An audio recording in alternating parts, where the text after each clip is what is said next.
ইরানের বিরুদ্ধে মার্কিন ও ইসরায়েল যুদ্ধ দ্বিতীয় সপ্তাহে গড়ালো। এর মধ্যে বৃহস্পতিবার মার্কিন KC-135 রিকোয়েলিং বিমান ধ্বংসের দাবি করেছে ইরান সমর্থিত সশস্ত্র গোষ্ঠী ইসলামিক রেজিস্ট্যান্স ইন ইরাক।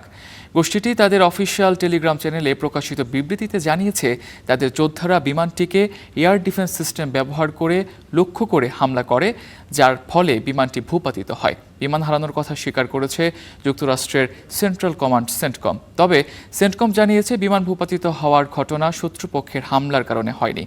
একই সময় মার্কিন রণতরী আব্রাহাম লিঙ্কনে হামলার দাবি করেছে ইরানের Islamic revolutionary guard corps IRGC। বাহিনীটি বলেছে, হামলার ফলে রণতরীটি গুরুতর ক্ষতিগ্রস্ত হয়েছে এবং যুক্তরাষ্ট্রের দিকে প্রত্যাহার শুরু করেছে।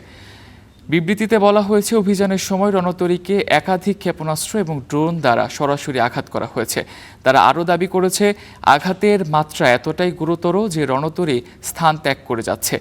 তবে মার্কিন সেন্ট্রাল কমান্ডের মুখপাত্র এই দাবিকে অস্বীকার করেছেন।